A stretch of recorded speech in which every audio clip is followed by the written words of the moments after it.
Rude customer calls police on Target employee, has no idea internet is listening. Looking up and over the rim of her glasses, she saw the man at the teller who was causing such a stir. His voice wavered with self-important indignation as he waved the toothbrush in the air, demanding to see the manager. Tori knew she had to intervene before she was dealing with a full-blown tantrum. But when she went to see what the man wanted, he called the police on her. As the manager of a Target store in Swansea, Massachusetts, Tori Perotti thought she had seen it all. Dealing with rude and entitled customers on a daily basis had taught her to handle difficult situations with diplomacy and sensitivity. But she never expected all her years of working in retail to teach her another surprising lesson about human behavior. If Tori had learned anything from working in the service industry, it was that customers would walk all over her if she let them. She had to be fair, but firm. But never in all her years of working at Target had a customer made such an outlandish and unreasonable demand, and then done everything in his power to ruin her life. It all began when David Levitt, a self-proclaimed, award-winning journalist, walked into Tori's store and made such an unbelievable scene that the cops had to become involved. In fact, the outrageous clash between Tori and the entitled man would become a battle of such epic proportions that Twitter users were soon scurrying to pick a side. Now, David Levitt was obviously a man who was used to getting his way. The notorious Twitter troll made his way through the aisles at Target and spied an Oral-B Pro 5000 electric toothbrush that had been used for display purposes. Seeing the suspiciously low price on the demo model, he gleefully swooped in to purchase it. Armed with limited knowledge of consumer protection law and an overwhelming sense of entitlement, David casually swanned up to the checkout counter and waited for the cashier to scan the barcode. Call it penny pinching or just looking to pick a fight, he was determined to get his way. Only, Tori wasn't going to stand for it. The flustered cashier immediately knew what David was doing, but she gently explained that the electric toothbrush was for demo purposes only. She pointed out the capital lettering that clearly said "Display" above the price tag, which was set, by default, at $0.01. David huffed and puffed at the register, then he demanded to see the manager. Enter Tori, who had been watching the man for the last 5 minutes. She could see that the situation was escalating at an alarming rate. Nevertheless, she was confident that she could handle it. But, unfortunately, she underestimated how far David was willing to go to get his way. Tori approached him and tried to reason with him, but then he whipped out his phone. Another man would have accepted Tori's response, but not David. When she flatly refused to be bullied, his face went from an expression of indignant to defiance as he pulled out what he thought was an ace up his sleeve.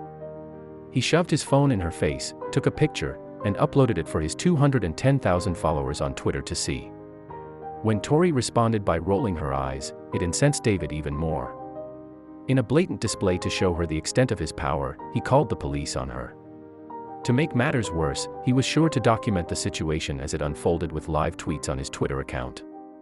Little did he know, it was all about to backfire on him spectacularly. Underneath the photo of the unflappable retail worker, David angrily typed the caption, "This at Target manager Tori is not honoring the price of their items per Massachusetts law." But when he saw that his intimidation and public shaming tactics weren't working, he decided to try a different tactic. Not 15 minutes later, he posted another smug update that had the Twitterverse rallying. "I just had to call the police because at Target refused to sell me the toothbrush," David wrote obnoxiously. He obviously expected his fans to feel sympathy for him. What he didn't anticipate was the tweet storm that followed. In an amazing show of instant karma, his followers immediately began to roast him online. But the show wasn't over yet. Twitter users immediately jumped on the fact that David was clearly wasting the police's time with such a petty request. David found himself scrambling to defend his actions, stating that he did not call 911 and had explained to the police that it was not an emergency and they could take their time. Eagle-eyed fans were also quick to point out that the law wasn't on David's side, either. In a stunning turn of events, they began to back Tori. One user retaliated with, "So, let me get this straight. You're bothering the police because of an obvious mistake Target made that you want to exploit. Because we all know those toothbrushes don't sell for $0.01. Then you went on Twitter and blasted the photo of a $15 per hour employee just doing their job." After David saw that his followers weren't fooled, he tried the sympathy card one more time. "I have not been able to afford to go to a dentist in over 3 years, David retorted. So yes, I wanted a good toothbrush and was thrilled to see such an amazing prize on it at Oral-B, but at Target refused to honor it and now I have to take them to court. Well, the Twitterverse was about to see to it that that never happened. How can you be an award-winning multimedia journalist and also be illiterate? Another user wrote scathingly, referring to the obviously incorrect price tag on the toothbrush. It's for the display, not the item. Probably because that display is a spot on the shelf, and has to have a tag on it because of the store's internal system. Then, Twitter users turned their attention to Tori. I want to go give this woman a hug, one former retail worker to another user wrote. Then, someone had an amazing idea that would turn the tables against the self-important journalist.